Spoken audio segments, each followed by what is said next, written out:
OTB Culture Club, brought to you by Now TV. Watch whatever you're in the mood for.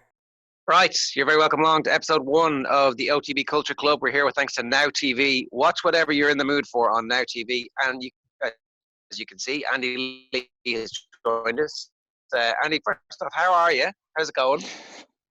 As well as can be hoped. Following the rules, staying indoors, the odd run here, there, a bit of weights in the garden, and entertaining 2.5-year-old daughter. That's pretty much my day to day now. Keeping them busy. I did hear somebody say that the kids are actually at that age, they're loving this. They're like, hang on a second, I've got everybody around all the time. What's going on? It's like being on holidays for them. A little bit, but she does miss her creche. You know, she keeps asking to go to school. School is closed. Just told everyone has a cold, so I have to stay in, and that's the party line. I mean, but yeah. Other than that, she's delighted. She's watching more cartoons than she ever watched in her life combined, I'd say. Well, look, the point of the Culture Club is we ask somebody who we trust and who we believe in to bring us a piece of important culture. In this case, yes. What has Andy Lee brought us? Well, this is not a really cultural choice. You know, we could have, myself and Owen, we interviewed Paddy Considine with Journeyman, much more cultural than this. And we also had the Game of Thrones. I spoke to Sue Murphy about probably my favorite film, or whenever it was, Old Boy, the Korean movie. Oh, yeah. But for, the very cultured audience that is off the ball, listeners and viewers, we're going Rocky III. Now, when we fought, you had that eye of the tiger, man, the edge. And now you got to get it back. And the way to get it back is to go back to the beginning. You know what I mean?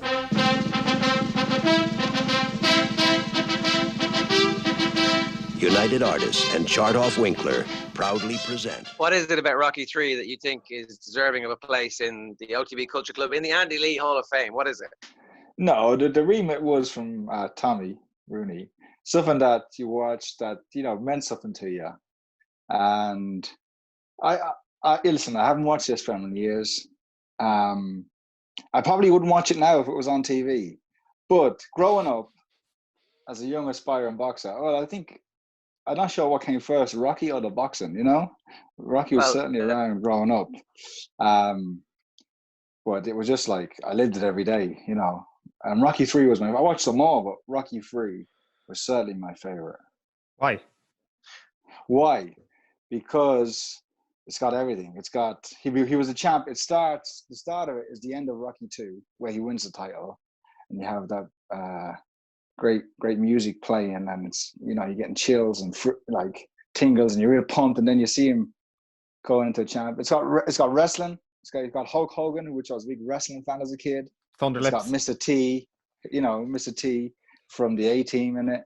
And it's got Apollo Creed, and it's got some great montages, and at the end he wins. So it's great. There's plenty of characters in there who we used to pretend to be as kids. We'd take turns being Rocky, take turns being Apollo, take turns being, if it was wrestling, would be Thunderlips. So it was great. Thunderlips. Yeah, Thunderlips was the man. It's almost as if there's like a template that each Rocky film follows. It's like opening montage, bit of dialogue, middle montage, bit more dialogue, fight, montage, another fight, ends. That's almost the entire concept for Rocky, isn't it? Yeah, it looks like he's not going to do it, and then right at the end, he kind of something clicks, and he comes back to win the fight. Like he, in this one, he obviously loses Mickey. Mickey dies before or during the first fight. His longtime coach and mentor. And there was some conflict between them because he realizes that Mickey had been handpicking his opponents. That he wasn't a real champ, that he wasn't fighting the best contenders, that they kind of managed his career, which a lot of champions do, and which was quite, realistic, that a lot of fighters cherry pick and cruise. And then he realizes, no, he's got to fight this guy, Clubber Lang, who confronts him at the unveiling of the Rocky statue in Philadelphia. You got a big mouth. Why don't you come out and close it, boy? Come on. I want to fight this guy. You'll fight him without me. And then he has to face a real opponent, and he gets beat because he'd face soft opposition, and then he has to do some soul searching, and he meets up with Apollo Creed, his former foe, and he learns some finesse. He learns how to box, like eventually learns how to really box. He learned how to box in a pretty short space of time. It turns out it's pretty easy. We don't know how long those montages are, though. I don't think that could have been a year and a half condensed. I want to say, I'm sorry, Owen is a little bit skeptical about this whole thing. I actually think that there's no reason to be skeptical about this. I can't believe you're saying if it was on TV now, you wouldn't watch it. I sat down last night with fairly low expectations, but I absolutely loved it. I would wholeheartedly recommend that people stop what they're doing, and if they haven't seen this recently, this is definitely, like, it's so cheesy. I'll bust you up. Go for it. It's like one of the schmaltziest things you're ever going to see, and it's so utterly predictable. But there are bits of this that are actually like genuinely laugh out loud, and not always intentionally. Like the final scene is absolutely hilarious. But I think as a cultural artifact of where America was in the 1980s, the early 1980s, it's pretty amazing. And when you think Sylvester Stallone invented the whole Rocky franchise, like he wrote and acted in the first one at a time when he was absolutely nobody, and here we are. What is it? 50 years later, where they're still making Creed movies, and actually those Creed movies have a credibility that I'm not sure if this, I don't know if these movies were credible per se when they come out, but Rocky won an Oscar as far as I know. So I really enjoyed it. Just to go into that Oscar win, just to put it into context, what that Oscar win was for Rocky, the 49th Academy Awards for Best Picture, it beat All the President's Men, Network, and Taxi Driver. This is the first Rocky. I think that's an unbelievable achievement, let's put it that way, that Rocky managed to hold off Taxi Driver to win the Best Picture award. Yeah, probably would be looked back at one of those great travesties like Shawshank not winning, But it was such a big cultural thing, and like you say, Jay, that was when it was great to be American. Where kids growing up, you wanted to be American, you wanted to go to America. It was like had all other such films like The Best of the Best, or those Van Damme films. Where they were like America was the place to be, and no retreat, no surrender, and it was cool to be American back then. It was just, it was definitely of its time. There's also a heavy bit of homoeroticism in there with the two lads on the beach hugging it out and running, which is also cool. Those short shorts. I don't know if you get away with them today. Ding ding at the end. Oh my God, myself and my wife were shitting ourselves on the couch laughing at this. It was literally the most homoerotic film I've ever seen. Like, there is no two ways of looking at this other than it's a love story between Apollo Creed and Sylvester Stallone. You cannot, or Rocky Balboa, I should say. I don't know what the two lads' relationship was like in real life. And fair play to them, but it was like from the get-go, there was just this kind of brooding chemistry between them, and I thought that was like one of the best and most interesting and funniest subplots that you're ever going to see. Can I ask you about the boxing specifically, though, because it struck me afterwards that the plot of the second fight is very Rumble in the Jungle. The tactics that Rocky Balboa uses seem to be very similar to what Ali did in the Rumble in the Jungle, and also that first round of Clubber Lang versus Rocky Balboa was one of the all-time great rounds of heavyweight boxing that you're ever going to see. It was sensational. Heavyweights, I'm not sure. I'm not sure what height Sylvester. I think he's about 5'8", so I'm not sure. But yeah, in terms of the technique, it's not great. I don't think they'd hold up. I was actually watching it again, with fresh eyes a bit last night, and I watched the last fight, and they must have. I can't remember. Like, I'd love for someone to sit down and actually do the compute stats of what the actual punches thrown and landed were, because they weren't missing with anything, and the jabs, it was sensational around. But the referee, like, he'd be stricken off straight away. Like, his performance was brutal. Those guys could have got stopped 3 or 4 times before they eventually stopped the fight. But yeah, no, he kind of, one thing I did like about him, so it's one thing I've recognized, is that Rocky kind of broke Clubber Lang's heart a little bit, in that he took his best, obviously, lost the first fight, and then he realized that this guy is a bully and he has to intimidate you. And then once Rocky wasn't intimidated, it started to creep a little bit of doubt into Clubber's mind. And eventually, he got the better of him, and he started to feel sorry for himself then, Clubber Lang. And that was it then. It was just, and what the difference was, what the improvements from Rocky 3 in terms of Rocky's technique. When he knocked out Apollo in Rocky 2 at the end, both of them fell. So his balance wasn't good, but his balance improved and he didn't fall. He just kind of leant off and kind of regained his footing. Mm.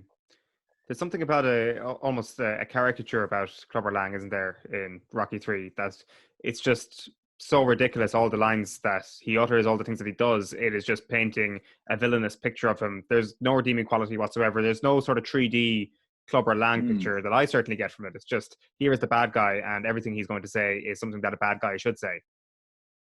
I wonder how much influence his persona had on Mike Tyson, who would later, who probably grew up as well watching Clubber Lang. And I think his backstory is that he grew up in an orphanage and had to fight for everything, and something similar to what Mike Tyson had, in real life. I think that it was remarkable how this guy exists in pop culture before Mike Tyson is a fighter, who is a fighter growing up around the same time watching that. I thought it was like, even kind of, so I didn't realize that was the introduction of Mr. T to pop culture. I kind of hadn't put that all together, and I didn't realize that the A-Team comes so soon afterwards, and I pity the fool. He issued the immortal line. It's like, yeah, this is great. That was like, that was a cheer out loud moment for me. But it is exactly the persona that Mike Tyson takes on. But in the ring, when you're talking about Balboa breaking Clubber Lang's heart, that all you got, sucker, that's what Ali, when George Foreman is beating the head off Ali in the first 2 or 3 rounds, that's what Ali is saying to George Foreman. You got sucker. You ain't so bad. Like, you ain't so bad. Like, I think it was what Rocky was saying, yeah. Like they didn't just decide he's drawn that from that. Sylvester Stallone is quite clever in that sense. But I'm not sure if you saw a tweet I said out the other day. One of the bugbears is like, Sylvester Stallone's in the Hall of Fame, the Boxing Hall of Fame, the actual boxing. Where's Carl Weathers? Where's Apollo Creed? Surely he belongs in the Hall of Fame. If not as a fighter, but also as a coach now. As a trainer, yeah. I did want to ask you, actually, Andy. I thought, in retrospect, his performance in the corner between rounds in particular was pretty shitty. It was like, go out there and kill him. I'm like, that's not the advice, There's a great scene where they're 2 calm men, fighter and coach. And this is how I would picture, you and any of your charges, like, very calmly, this is what we need to do. This is how we're going to do it. And your fighter's like, yeah, I'm going to do that. And then all of a sudden he's just like, and fighting in the ring beforehand, like completely losing his temper. And he says, before he says, stay cool. That was cool. Apollo replies. Andy, whenever you're Get out there, kill him, be a man. Whenever you're talking about the Kronk gym, I have a sort of vision in my head of what it is. The gym they go to in Los Angeles in Rocky 3 is that exact thing. So I'm not sure, had I seen Rocky 3 years ago, and that's automatically the superimposed image I have of the Kronk gym when you talk about it. Yeah, and I'm sure in America at that time there were a lot of gyms like that, maybe Joe Frazier's gym in Philadelphia, they got the inspiration from. But that was certainly the Kronk gym. There was no fancy equipment. There was rundown and there was a sweat box, and you had to fight, to get out of there. And like a lot of former world champions would come to the gym, and they'd be getting beaten up by the kids in there, So they had to learn and it was, I think obviously Sylvester Stallone, when he was writing the film, he drew from all those things that were real, that were realistic. I actually really liked that narrative where he had become lazy as the world champion, because it happens in so many sports where a fighter or a footballer or whoever gets rich and they get soft. And like the scenes where he's training for the first fights, where there's like a band playing and he's, random girls are giving him kisses, gets his photograph taken. That was all brilliant, sticky, but like layering it on with a trowel for anybody who was unaware of exactly what was happening. But I thought like it probably mirrors Stallone's life himself. I don't remember anything about Rocky 2. I'm going to have to go back and look at it. Obviously, Rocky wins an Oscar, he gets rich. But Rocky 3 seems to me like a bit of a comeback as a filmmaker, where he can stand over this as a piece of work that's going to be quite funny and enduring, and has some iconic scenes. Introduces the statue to the city of Philadelphia. Now, there's been a nice little subplot over the years where the city of Philadelphia were like, "Oh, shut up! Look at this crappy statue that your man's giving us. What are we going to do with this?" And they wanted to take it away. But eventually, the weight of tourism and everybody who wanted to see it, it's like back in a very prominent place in Philadelphia now. So this movie has a lot to recommend it, I think, after all these years. Which is a better statue, that statue or Niall Quinn's Ronaldo statue in Portugal? There's some dodgy statues. They're obviously, Philadelphia is the home of Joe Frazier, Smoke Joe Frazier, and there's always been a big, campaign to remove Rocky from the steps and replace it with Joe, which I don't even think Sylvester Stallone would argue that he deserves a statue probably alongside him, or if not replacing him. But it's a cultural. This film, it's the first film that Sylvester Stallone directed, first of the Rocky films that he directed. So it also has that. So yeah, I think it's an achievement. Look, as a kid, it was my favorite Rocky film. He trained with, and he learned how to fight. All those moves we were trying to replicate and imitate in the living room and out on the yard. And so for that reason, Rocky 3 is my pick. A reminder here that this is the OTB Culture Club. Andy Lee is our guest this week. He's putting Rocky 3 in the OTB Culture Club. It's sponsored by Now TV. Stream award-winning dramas such as Game of Thrones and Parks and Recreation on Now TV right now.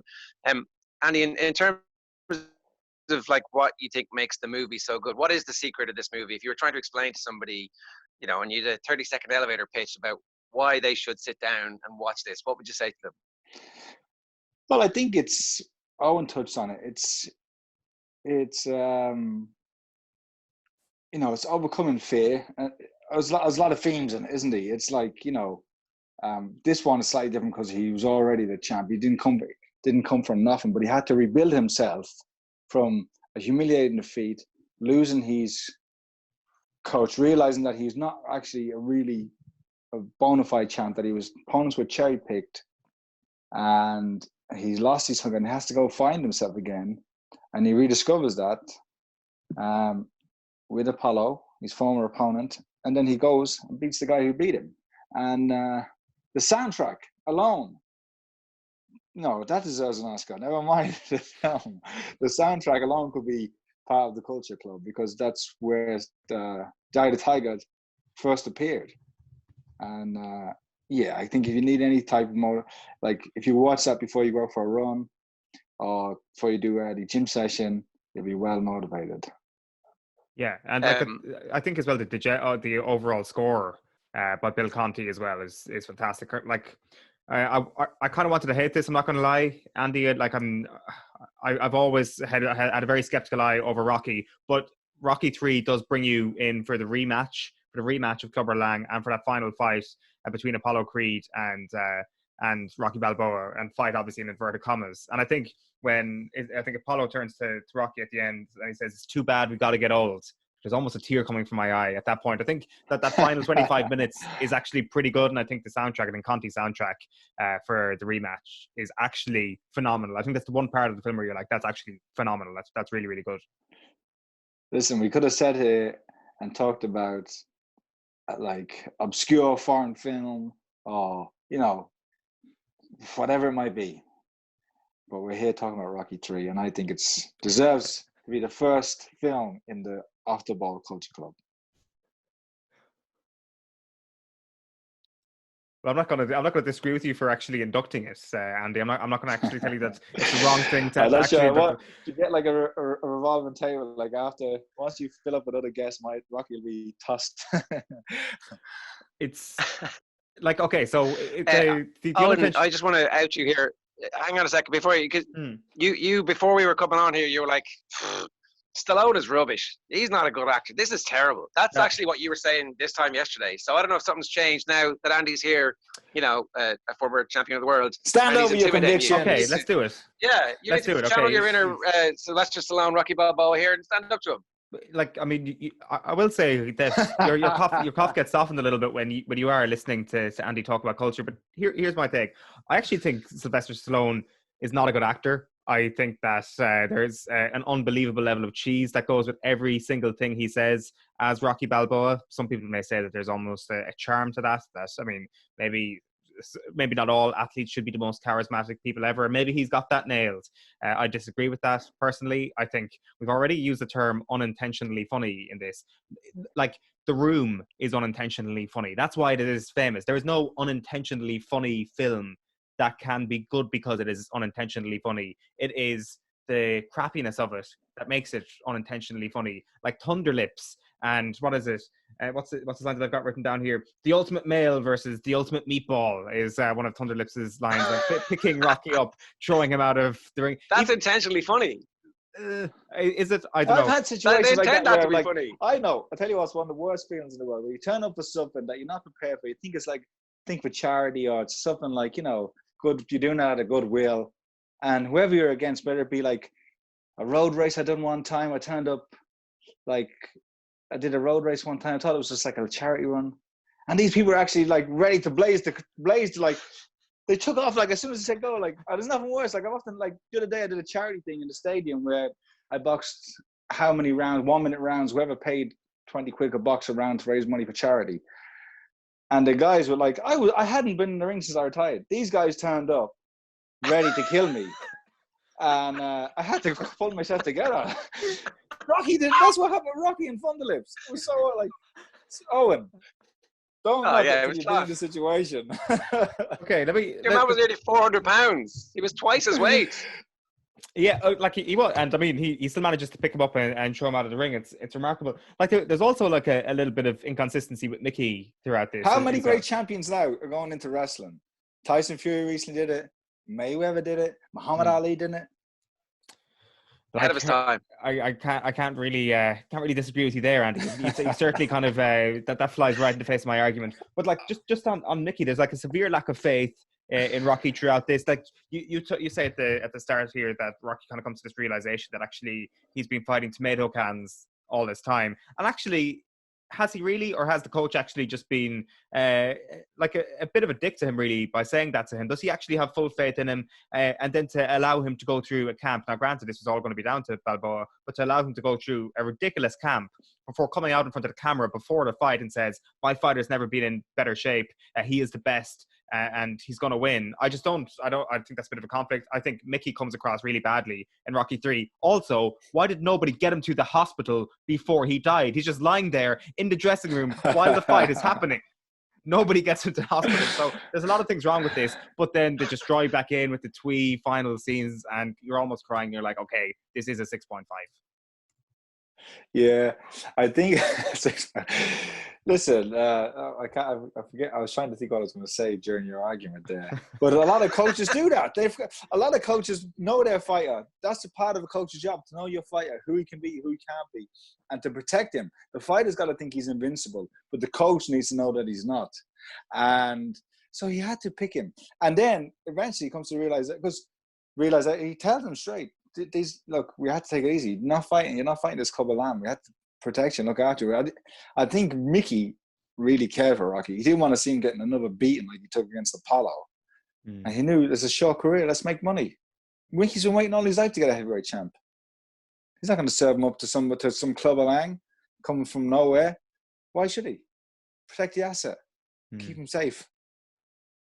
I think there's a bit of a conflict. It was simple good management, Owen. That was it. Two last points, Andy. Let's rank Apollo as a boxer, right? So you were asking earlier on why he's in the Hall of Fame. I forgot as well, of course, that like he's the father of Creed, who, that's like another layer that should have got him into the Hall of Fame. Was Carl Weathers? Did he move like I don't actually know anything about his backstory. Did he move like a proper fighter in the scenes where he's training Rocky? I think his footwork and his balance, and I think so. And apparently I read somewhere that he only trained like he only started training like for 6 or 7 months before the first Rocky film, and he really got it like came together. But you can see he was inspired by Muhammad Ali.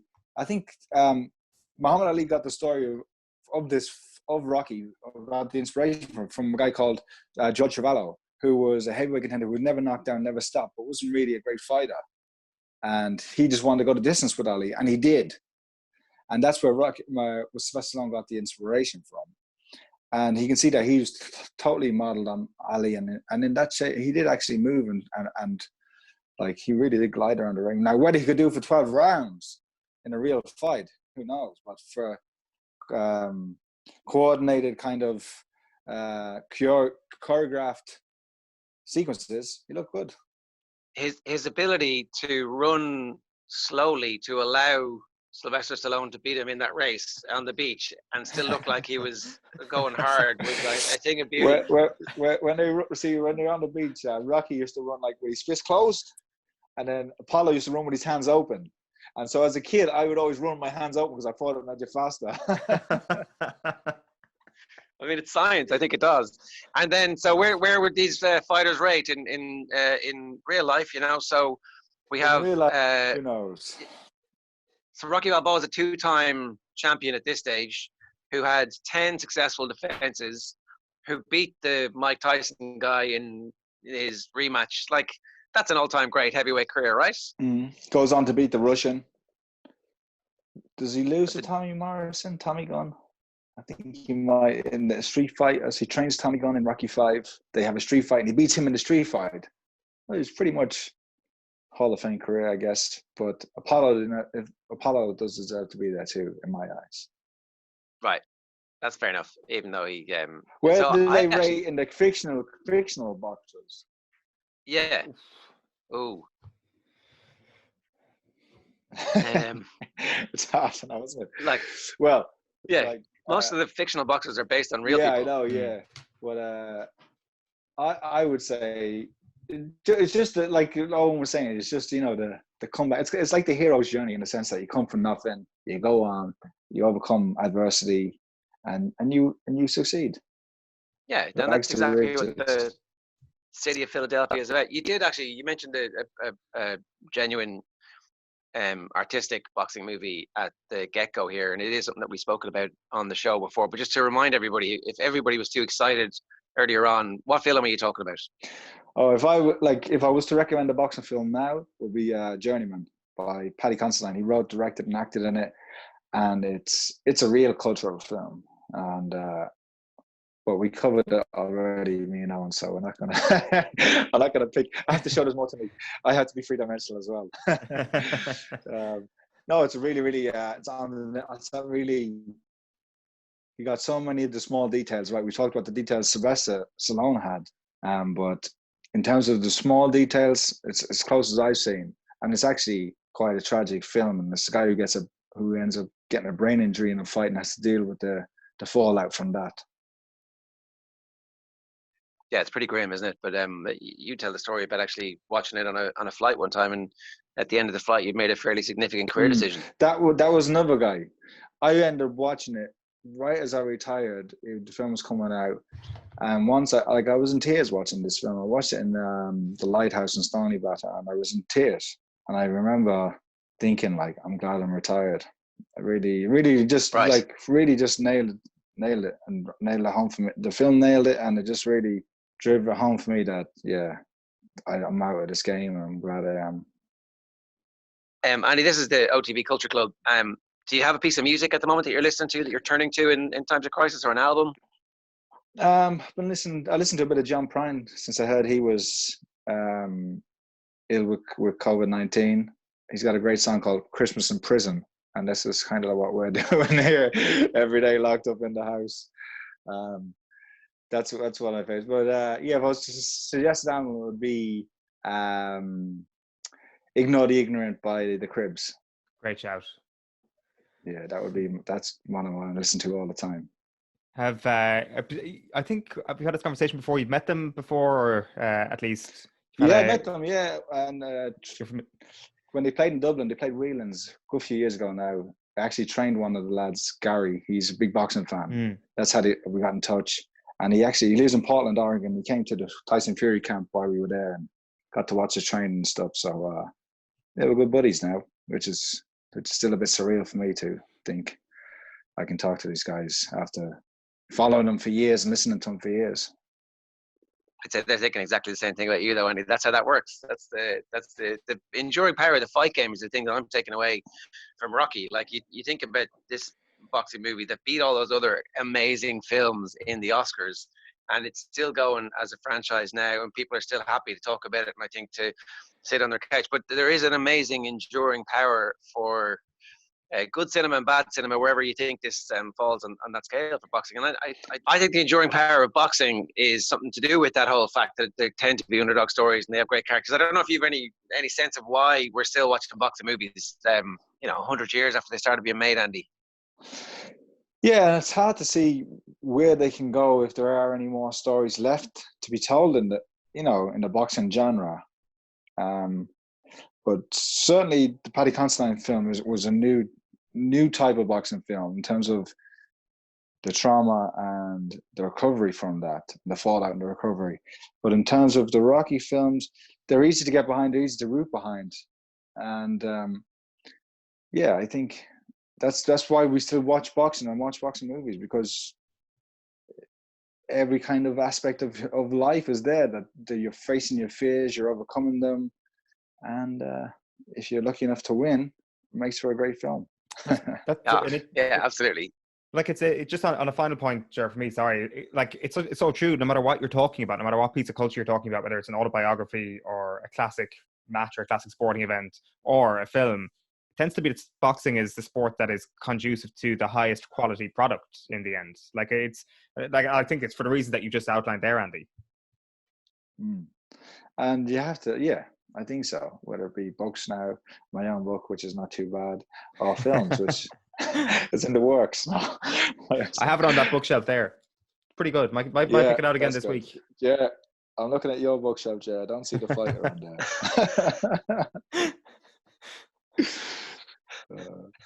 I left my copy in work. Yeah, that's grand. I'll send you one. do. Right. That's the first episode of the OTB Culture Club. Andy, 100. I don't think that we should be ranking these. I will be giving it 10 out of 10. I'm gonna hang up this call in a day or two. I'll be thinking, why didn't I suggest this film? Why didn't I suggest that film? But Tommy put me on the spot, and I just said, let's do this. You did good. You did good for the very first episode of the OTB I did Culture good, Club. Mickey. I did good. As my audience arrives, there you go. Hey. The OTB Culture Club is open for business, sponsored by Now TV. You can stream hilarious comedies from Curb Your Enthusiasm to Parks and Recreation, and some that's actually suitable for all the family. So there you go. You can stream unmissable shows such as Rocket Man and Lion King. Thanks, folks. We'll take a quick break. Lads. We're back after these. Good luck. The OTB Culture Club, brought to you by Now TV. Watch whatever you're in the mood for.